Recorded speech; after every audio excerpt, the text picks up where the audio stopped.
everyone, welcome in my YouTube channel Biology for Neat Crackers. Students, हम अपना chapter biotechnology discuss कर रहे हैं और उसका फर्स्ट टॉपिक हमने देख लिया था कि आप डीएनए को आपने क्या देखा था कि बायोटेक्नोलॉजी के स्टेप्स आपने देखे थे, प्रोसीजर्स देखा था। उसमें आपने फर्स्ट वीडियो में इंट्रोडक्शन देख लिया था, सेकेंड वीडियो में आपने देख लिया था किसी भी सेल से, चाहे वो प्लांट के सेल हो, चाहे एनिमल के सेल हो, चाहे बैक्टीरिया के सेल हो, चाहे फंगस के सेल हो, उससे आप डीएनए को कैसे रिलीज आउट करोगे, मीन्स बाहर निकालोगे। ठीक है, तो आपने देख लिया था कि अगर सेल वॉल किसकी बनी थी, अगर जो आउटर सेल वॉल है अगर सेलुलोज की बनी थी तो उसके लिए एंजाइम सेलुलेज आया था। अगर पेप्टिडोग्लाइकन की बनी थी तो उसके लिए लाइसोजाइम आया था। इसके अलावा अगर काइटिन की बनी थी तो इसके लिए काइटिनेज आया था। ठीक, फिर आपने सेल वॉल तो डाइजेस्ट करा लिया था, फिर उसके बाद सेल मेम्ब्रेन थी, प्रोटीन्स थे, लिपिड थे। तो फिर आपने देखा था कि अगर प्रोटीन है तो उसके लिए क्या आया था, प्रोटीएज आया था। अगर लिपिड है तो उसके लिए क्या आया था, लाइपेज आया था।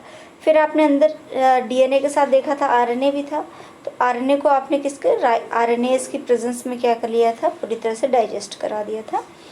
फाइनली क्या था, बोला जाए कि इनसाइड द न्यूक्लियस, न्यूक्लियस के पास क्या बचा था, डीएनए बचा था। बट डीएनए प्योर नहीं था, अभी भी उसमें कुछ कंटामिनेंट्स थे, मीन्स बोला जाए कुछ एक्स्ट्रा मटेरियल्स थे जो कि आपको नहीं चाहिए था। तो मैंने बताया था कि फिर आपको क्या करना था, उसी डीएनए को प्योर करना था। क्या करना था, प्योर करना था। मैंने बताया था कि अभी प्योर नहीं हुआ है, आज हम लोग वही डिस्कस करेंगे। इसके अलावा आपने उसी लेक्चर में देख लिया था कि आरई रेस्ट्रिक्शन एंजाइम क्या है, कट करता है, ये सब देख लिया था। ठीक है, चलिए तो अभी क्या करना है, हमें डीएनए को क्या करना है, ये जो डीएनए है ये इसको पूरी तरह से प्योर करना है। इसी प्योर करने को बोलते हैं स्पूलिंग। क्या करना है, स्पूलिंग करना। ठीक है, देखिए अदर मॉलिक्यूल मीन्स न्यूक्लियस में डीएनए के साथ जो अदर मॉलिक्यूल है, other molecule from DNA can be removed, अलग कर सकते हैं बाय एप्रोप्रिएट ट्रीटमेंट, विशेष प्रकार के ट्रीटमेंट के द्वारा। जिससे कि प्यूरिफाइड डीएनए अल्टीमेटली प्रेसिपिटेट हो जाएगा, मीन्स अलग हो जाएगा, प्रेसिपिटेट आउट हो जाएगा, मीन्स अलग हो जाएगा। किसके, कब अलग हो जाएगा, after addition of chilled ethanol. किसके, तो एक्चुअल में क्या करते हैं, जो डीएनए होता है उसके साथ जो अदर मॉलिक्यूल होते हैं, अदर मॉलिक्यूल हैं, तो फिर क्या करो कि आप किसी बॉटल में वो डीएनए ले लो, अदर मॉलिक्यूल्स भी हैं उसके साथ साथ, उसी में आप क्या डाल दो, चिल्ड इथेनॉल। क्या डाल दो, चिल्ड इथेनॉल। ठीक है, ठंडा इथेनॉल जिसको बोला जाए।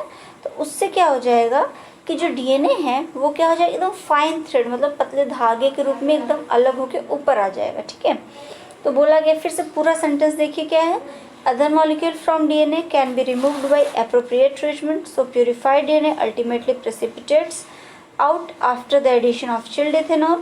This can be seen as collection of fine thread in the suspension. Clear?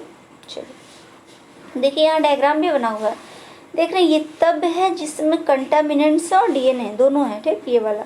और यहाँ देखिए कि जब आपने इथेनॉल डाल दिया है तो देख रहे हैं ये ऊपर ये जो धागे जैसा आपको दिख रहा है, ये जो धागे जैसा आपको दिख रहा है व्हाइट कलर का, ये क्या है, ये आपका ऊपर साइड ये डीएनए है। ठीक, और नीचे यहाँ सब क्या है, नीचे क्या है, सारे के सारे कंटामिनेंट्स।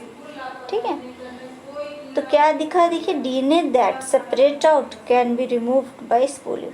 तो अभी आपको क्या करना है, जब डीएनए ऊपर आ गया तो किसी एक इंस्ट्रूमेंट से जो कि थोड़ा सा घुमा हुआ हो उसके थ्रू आप देखिए ऐसे ना, ये इस तरह से आप इसको ऐसा डीएनए को बाहर खींच ले रहे हो। ठीक, तो ऐसे क्या कर लो, आप रिमूव कर लो। इसी प्रक्रिया को क्या बोलते हैं, स्पूलिंग बोलते हैं। क्या बोलते हैं, स्पूलिंग। ठीक, तो फाइनली क्या बोला जाए, आपने किसी एक सेल से फाइनली जो डीएनए आपको चाहिए था आपने वो ले लिया है। ठीक, चलिए तो ये तो प्रोसीजर हो गया कि आपने डीएनए ले लिया।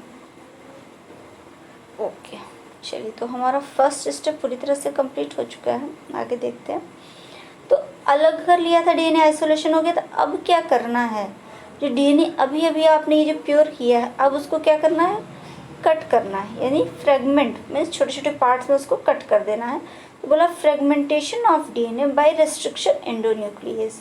तो किसके द्वारा कट करना है, रेस्ट्रिक्शन एंडोन्यूक्लियस एंजाइम के द्वारा। ठीक, तो क्या है, देखिए restriction enzyme digestion are performed by incubating purified DNA molecule with the restriction enzyme at the optimal condition for the specific enzyme. ठीक, अब ये जो विशेष प्रकार का एंजाइम है, ये जो डीएनए कट करेगा, तो ये कट तो करेगा, बट जब भी ये कट करेगा उसके लिए एक विशेष प्रकार का ऑप्टिमल सिचुएशन चाहिए जिस समय वो आए और फाइनली क्या करे, उस डीएनए को पूरी तरह से कट कर दे। ये देख रहे हैं रिस्ट्रिक्शन एंजाइम क्या कर रहा है, डबल हेलिकल है ना, ये पहले कट करने के पहले है। ये क्या है, रिस्ट्रिक्शन एंजाइम। अच्छा, रिस्ट्रिक्शन एंजाइम जब काटता है कभी भी डीएनए को, तो ऐसा नहीं है कि अब देखिए इतना लंबा सा थ्रेड है, तो रिस्ट्रिक्शन एंजाइम भी पता करता है कि उसको कट कहाँ से करना है। तो अब इतना बड़ा है तो ऐसा नहीं कि यहाँ से कहीं कट देगा, ऐसा कर देगा, ऐसा कुछ नहीं है। ये क्या करता है, जाता है और जाने के बाद रिकॉग्निशन पॉइंट होता है। रिकॉग्निशन पॉइंट मतलब वो पार्टिकुलर जगह जहाँ क्या हो, जहाँ कुछ स्पेशल अरेंजमेंट्स उसको दिखे, ठीक, स्पेशल पॉइंट दिखे, तो वो पहचान लेगा कि अच्छा इसको यहीं से कट करना है, तो जाएगा वो कट कर देगा, ठीक है। उस साइड को बोलते हैं रिकॉग्निशन पॉइंट, जहाँ पे रिस्ट्रिक्शन एंजाइम जाए, पूरे डीएनए में स्पेशल प्लेस है, वहाँ जाके पहचान ले और कट कर दे, ठीक। तो रिस्ट्रिक्शन एंजाइम देखिए यहाँ पे आया और क्या किया है, कट किया है। फिर कट करने के बाद देखिए इस तरह से कुछ बन गया है। ओके, तो ये कट करने के बाद ये सिस्टम आपको दिख रहा है। देखिए यहाँ मैं पूरा आपको सीक्वेंस समझाना चाह रही हूँ। देखिए क्या हुआ है, आपने सबसे पहले क्या किया, स्पूलिंग के दौरान डीएनए को अलग किया, ठीक। अब ये डीएनए क्या है आपका, डबल हेलिकल है, ये तो मैंने ऐसे ही बना दिया था, डबल हेलिकल है। अब देखिए क्या है, ये जो इतना बड़ा डीएनए डबल हेलिकल आपको दिख रहा है, इसी पे बोला जाए कि कुछ कुछ पॉइंट्स पे क्या है, रिकॉग्निशन पॉइंट, मीन्स इससे बड़ा सा डीएनए है तो आप कुछ यहाँ पे स्पेशल अरेंजमेंट्स दिखेगा, ठीक, यहाँ भी स्पेशल अरेंजमेंट्स दिखेगा, हो सकता है यहाँ भी आपको दिख जाए, ठीक है, यहाँ भी दिख जाए। तो पूरे डीएनए थ्रेड में आपको कई जगह विशेष प्रकार का अरेंजमेंट देखने को मिल सकता है। किसका अरेंजमेंट, नाइट्रोजनस बेसिस का अरेंजमेंट देखने को मिल सकता है, ठीक। तो ये जो स्पेशल अरेंजमेंट है इसको क्या बोला गया, रिकॉग्निशन पॉइंट, क्या, रिकॉग्निशन पॉइंट, ठीक। अब जैसे आरी आए, आरी को भेजा गया कट करने के लिए, ठीक, तो जब ये आए तो ये क्या, ये कहाँ से कट करेंगे, ये देखेंगे कि कहाँ इनको स्पेशल अरेंजमेंट, वहीं से वो कट करेंगे क्योंकि उनका पहचानने की जगह वही होती है। अब जब आरी आए तो उन्होंने देखा कि डीएनए में कई ऐसी जगह इनको दिख गई, कई ऐसी जगह दिख गई जहाँ क्या था, स्पेशल अरेंजमेंट्स था। तो इनको क्या, इन्हें तो मेन क्या, रिकॉग्निशन साइट चाहिए, स्पेशल अरेंजमेंट देखना है। तो ये आए, इनको जहाँ जहाँ दिखता गया वहाँ वहाँ से कट लगाते गए, क्या करें, कट लगाते गए। तो ऐसे क्या हुआ कि ऐसे ढेर सारे छोटे छोटे डीएनए के फ्रेगमेंट्स मिल गए, मतलब वो जो बड़ा सा डीएनए है वो बहुत छोटे छोटे पार्ट्स में क्या हो गया, डिवाइड हो गया, क्या हो गया, बहुत छोटे छोटे पार्ट्स में डिवाइड हो गया। तो अब क्या था कि ढेर सारे फ्रेगमेंट्स मिल गए, मीन्स क्या बोला जाए कि ढेर सारे छोटे छोटे स्ट्रैंड मिल गए डीएनए के, क्लियर। चलिए अब क्या है, इसीलिए यहाँ लिखा है separation and isolation of DNA, क्या, separation and isolation of DNA. यहाँ देखिए यहाँ पे फोर्थ लिखा हुआ है, तो कंफ्यूज नहीं होना, ये दूसरा है तो ये थर्ड ही रहेगा, यहाँ पे मिस प्रिंट हो गया तो इसके लिए परेशान मत होइएगा, वो थर्ड ही है, ठीक है। तो अगर हम यहाँ थर्ड लिख दें तो कोई प्रॉब्लम नहीं है, थर्ड स्टेप है। क्या बोला है, separation and isolation of DNA fragment. तो किसका सेपरेशन, मतलब किसको अलग कर रहा है।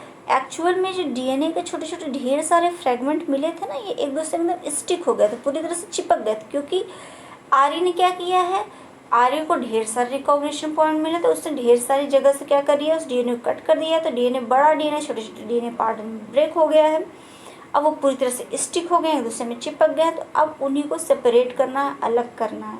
इसे लिखा सेपरेशन, अलग करना, और आइसोलेशन, किसी एक पार्टिकुलर जो, अब इतने छोटे छोटे पार्ट में हमको अपना डीएनए चाहिए ना कोई, जैसे हम इंसुलिन का एग्जांपल लेके चलो तो हमें इंसुलिन वाला डीएनए चाहिए, वह लिखा है कि separation and isolation of DNA fragments. Okay, चलिए देखिए इसमें फर्स्ट पॉइंट क्या लिखा है, द कटिंग ऑफ डीएनए, एक मिनट, क्या लिखा है, the cutting of DNA by restriction endonuclease result in the fragment of DNA. इसका रिजल्ट क्या हुआ कि डीएनए फ्रेगमेंट से टूट गया है, ठीक। These fragments can be separated by the technique. अब क्या है कि इन सारे के सारे फ्रेगमेंट्स को अलग करने के लिए एक विशेष प्रकार की टेक्निक का यूज़ किया जाता है, उस टेक्निक को बोलते हैं जेल इलेक्ट्रोफोरेसिस। क्या बोलते हैं? Gel electrophoresis. देखिए एग्जाम में आपके जो क्वेश्चन आता है, हो सकता है ऐसे आ जाए कि separation and isolation of DNA fragment बताइए, या तो डायरेक्ट बोल दे कि जेल इलेक्ट्रोफोरेसिस क्या होता है उसके बारे में बताइए। तो चाहे ये क्वेश्चन आए चाहे ये क्वेश्चन आए, आंसर आपका सेम रहेगा, यही जो मैं पूरा का पूरा जेल इलेक्ट्रोफोरेसिस पढ़ाऊंगी उसके वही आंसर रहेगा। अब क्वेश्चन चाहे जिस तरह से पूछ सकता है। तो क्या बोला जा रहा है कि जो डीएनए के फ्रेगमेंट्स है उसको अलग करने के लिए विशेष प्रकार की टेक्निक का यूज़ करते हैं, उसको बोलते हैं जेल इलेक्ट्रोफोरेसिस। नेक्स्ट देखिए क्या, DNA fragment are negatively charge. ये तो वेल नोन है, सभी को पता होना चाहिए कि डीएनए नॉर्मली क्या निगेटिवली चार्ज मॉलिक्यूल है। They can be separate by forcing them to move towards the anode under the electric field through a medium matrix. अब क्या करें कि आप वेल नोन है कि अगर ये खुद निगेटिव चार्ज है तो इसके सामने लगा दो अगर कोई पॉजिटिव चार्ज, तो फिक्स नहीं इधर की तरफ क्या हो जाएगा, मूव कर जाएगा।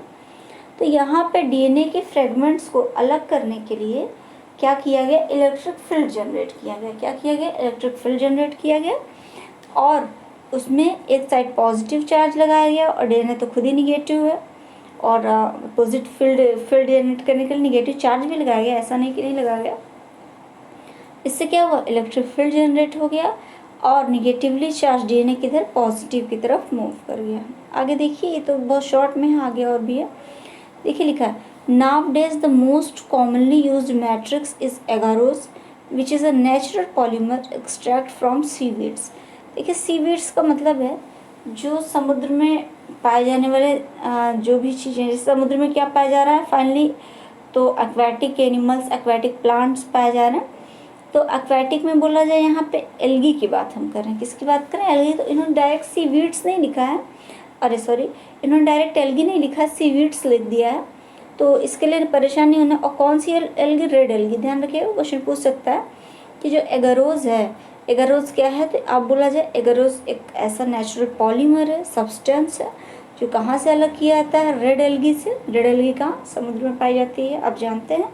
अगर सीवीड्स ऑप्शन में तो सीवीड्स टिक करिए, अगर वहीं एल्गी है तो एल्गी, और एल्गी के अलावा रेड एल्गी है तो रेड एल्गी बेस्ट ऑप्शन होगा। तो क्या करते हैं कि एगारोज लेते हैं, ठीक है। The DNA fragment separate according to their size. अब देखिए इसको, इस लाइन को करने से पहले आप एक डायग्राम देखिए। देखिए एक बड़ी सी सीट दिख रही है, किसकी सीट है, एगारोज की सीट है, ठीक। बड़ी सी 3D स्ट्रक्चर है, 3 डायमेंशनल स्ट्रक्चर है। तो एक बड़ा सा सीट लिया गया, ठीक। उसके बाद देखिए वेल्स लिखा है, वेल्स मतलब छोटे छोटे गड्ढे, छोटे छोटे पिट्स। देखिए 4 पिट्स, 1 2 3 4, 4 पिट्स है, ठीक। अब इसी पिट्स में क्या डाल दिया आपने, डीएनए उठा के डाल दिया। अभी जो इतना चिपके हुए डीएनए है ना, ये सारे के सारे एकदम क्या हैं, ढेर सारे जो पार्ट्स कटेड हैं पूरे स्टिकी हैं, आपने उठा के इसमें चारों वेल्स में डाल दिया, ठीक। तो अभी जब आपने चारों वेल्स में डाल दिया तो क्या हो रहा है, आपने इधर लगा दिया पॉजिटिव चार्ज, इधर लगा दिया निगेटिव चार्ज, बाकायदा फील्ड जनरेट हो गया है। फिर से देखिएगा, इधर लगाया आपने नेगेटिव चार्ज, इधर लगाया पॉजिटिव चार्ज, तो वेल नोन है कि क्या, फील्ड तो जनरेट हो ही जाएगा, ठीक। ये देख रहे हैं, इलेक्ट्रिक फील्ड पूरी तरह से जनरेट हो गया, ठीक है। अब जो फील्ड जनरेट हो गया और आपने यहाँ पे डीएनए डाला, तो हुआ क्या कि जो छोटे डीएनए हैं वो तो जल्दी इधर पॉजिटिव की तरफ जल्दी चले जाएंगे, ठीक है। वही देख रहे हैं यहाँ डायग्राम में, छोटे स्मॉलेस्ट लिखा हुआ है ना। तो जितने छोटे छोटे डीएनए थे अपने साइज के अकॉर्डिंग किधर चले गए हैं, सब के सब ऐसे खींचते हुए चले, और फिक्स है कि एक दूसरे से अलग भी होते जाएंगे, क्योंकि पॉजिटिव खींच रहा है। धीरे धीरे क्या हो, इमेजिनेशन आप कर सकते हैं, सब अलग होते जा रहे हैं, ठीक है। तो अभी क्या हो रहा है, छोटे छोटे पार्ट्स क्या है यहाँ हो गए, बड़े बड़े क्या है इधर रह गए, मीन्स का सब के सब पूरे बैंड के रूप में, एक स्ट्रिप के रूप में बोला जाए, अलग हो गया। इन्हीं को देखिए क्या बोला गया, डीएनए बैंड बोला गया। क्या बोला गया, डीएनए बैंड बोला गया, ठीक। तो लार्जेस्ट इधर और स्मॉलेस्ट इधर, ठीक। ये क्लियर हुआ। अब आपको ये थ्योरी समझ में आएगी। क्या बोला है, the DNA fragment separate according to their size through sieving effect. जिस प्रभाव से ये अलग हो रहा है इसको बोला गया sieving effect, provided by agarose gel. जो मटेरियल आपने देखा ना, ये पूरा, ये क्या है, पूरा का पूरा एगारोज जेल है, ठीक। Hence the smaller fragment size the further it move, ठीक। क्या है कि आगे कौन मूव करके स्मॉलर, और जो बड़े बड़े हैं वो इधर रह गए, ठीक है। तो फाइनली क्या आपने देखा, सारे के सारे डीएनए आपने स्ट्रिप के रूप में, बैंड के रूप में अलग अलग दूर दूर आपको दिख रहे हैं, ठीक है। तो अभी ये जो आपको रेड या ऑरेंज कलर जो भी दिख रहा हो, ये दिख रहा है, एक्चुअल में ये कलर ऐसा है नहीं। एक्चुअल में डीएनए क्या होता है, कलरलेस, बिना किसी कलर का। तो अभी भी ये अलग तो हो गए थे बट क्लियरली दिखाई नहीं दे रहे थे। तो क्या किया गया, आगे देखिए, the separate DNA fragment can be visualise, दिखते हैं ओनली आफ्टर स्टेनिंग, स्टेनिंग के बाद, the DNA with a compound ethidium bromide. Actual में क्या किया गया कि जो वाइट कलर के सारे डीएनए के स्ट्रिप इसी में डाल दिया गया, क्या, इथिडियम ब्रोमाइड। क्या डाल दिया गया, इथिडियम ब्रोमाइड, ठीक। और उसके साथ साथ और क्या डाला गया, उसके साथ साथ डाला गया अल्ट्रावायलेट रेज, क्या, अल्ट्रावायलेट रेडिएशन या रेज। तो उसी से क्या हुआ कि साफ साफ आपको ये जो डीएनए के बैंड दिख रहे हैं ना, ये ऑरेंज कलर के बैंड दिख रहे हैं आपको, ये दिखने लगे जब आपने इथिडियम ब्रोमाइड डाला और अल्ट्रावायलेट रेज डाला। You can not see pure DNA fragment in the visible light and without staining. यहाँ बोला भी है कि आप प्योर डीएनए फ्रेगमेंट को विजुअल लाइट में नहीं देख सकते हो, बिना स्टेन की नहीं देख सकते। वो आपको साफ एक तो दिखाई नहीं देंगे, और अगर थोड़ा बहुत दिख भी गए तो वाइट कलर में दिखाई देंगे, जो आपको एकदम क्लियर नहीं होगा। जब आप स्टेनिंग कर दोगे ना इथिडियम ब्रोमाइड से, अल्ट्रावायलेट रेज डाल के देखोगे तो आपको क्लियर एकदम ये ऑरेंज बैंड के रूप में दिखाई देंगे, क्लियर। देखिए यहाँ नीचे थ्योरी लिखिए, a typical agarose gel electrophoresis. इस पूरी प्रक्रिया को जेल क्योंकि एगारोस जेली फॉर्म में, इलेक्ट्रोफोरेसिस को मतलब आपने इलेक्ट्रिक फील्ड जनरेट किया है, showing migration of undigested set of the DNA fragment, ठीक है। तो आपको क्या है कि यहाँ पे जितने भी डीएनए के फ्रेगमेंट्स हैं वो क्या हैं, अलग अलग दिख रहे हैं। यहाँ देखिए लिखा है, you can see bright orange coloured band of DNA in a ethidium bromide. आप देख सकते हो ऑरेंज कलर के बैंड, अभी आपने देखा था डीएनए का इथिडियम ब्रोमाइड में, stain gel exposed to ultraviolet rays. तो इथिडियम ब्रोमाइड से स्टेन हुआ था, जेल में स्टेनिंग हुई थी, और आपने क्या डाला था वहाँ पे, अल्ट्रावायलेट लाइट डाला था। The separate band of DNA are cut out from the agarose gel. अब क्या करो आप, ये जैसे छोटा सा पार्ट है ना, इसको क्या करो, छोटे से पीस को ऐसे काट लो, जैसे आप मिठाई नहीं होती, बड़ी सी शीट में पूरा आपने खोआ बाकायदा फैला रखा है, फिर आप क्या करते हो, चक्कू से एक पीस काटते हो, कुछ ऐसे ही करते हो ना। आप यहाँ भी यही करो, आपने डीएनए का ये फ्रेगमेंट है, आप क्या करो, किसी इससे ऐसे एक पीस काट लो। तो जब आप पीस काटोगे तो डीएनए के साथ साथ एगारोस जेल भी आ जाएगा, क्लियर। यही लाइन यहाँ बोल रहा है, देखिए क्या बोला है कि you can the separate band of DNA are cut out from the agarose gel. अब आप क्या करो, उस बैंड को पूरा कट करो एगारोस जेल से, and extracted from the gel piece, और उस डीएनए को एक्सट्रैक्ट मतलब अलग करो जेल पीस से। अब आपने जब कट किया, ये तो मान लीजिए जेल है और अंदर क्या है, डीएनए है, तो अगली बार क्या होगा, कुछ टाइम बाद क्या होगा, डीएनए अलग और ये पीस अलग, अपने आप ही अलग हो जाएंगे। तो इस स्टेप को क्या बोला गया, इल्यूजन। क्या बोला गया है, इल्यूजन, क्लियर, ध्यान रखिएगा। तो इस जेल पीस को जब आपने वहाँ से कट किया तो आपके जेल पीस भी आ गया, साथ साथ डीएनए आ गया। कुछ टाइम बाद अपने आप के डीएनए को जब आप निकालोगे, अलग करोगे किसी भी बायोलॉजिकल इंस्ट्रूमेंट से, तो डीएनए अलग हो जाएगा, आपका जेल पीस अलग हो जाएगा। इस प्रक्रिया क्या बोला गया, इल्यूजन। क्या बोला गया, इल्यूजन, ओके। फाइनली देखिए स्टूडेंट्स, आपने आइसोलेट तो पहली बार तो आपने सेल से अलग करवा लिया था। दूसरे स्टेप में आपने क्या कर लिया था, आरी से कट कर लिया था। तीसरे स्टेप में आपने क्या किया, जो जितने भी कटेड पार्ट है जो पूरी तरह से चिपक गए थे, उसको आपने जेल इलेक्ट्रोफोरेसिस अलग कर लिया, ठीक है। तो फाइनली क्या है, अच्छा ये 3 स्टेप आपके कंप्लीट हो गए। इसके अलावा स्पूलिंग पे शॉर्ट नोट आता है, वो भी आपका क्लियर हो गया होगा। जेल इलेक्ट्रोफोरेसिस डायरेक्ट क्वेश्चन पूछे, वो भी क्लियर हो गया होगा। नेक्स्ट वीडियो में हम 4th देखेंगे, 4th स्टेप में आप क्या करते हो। Okay, thank you.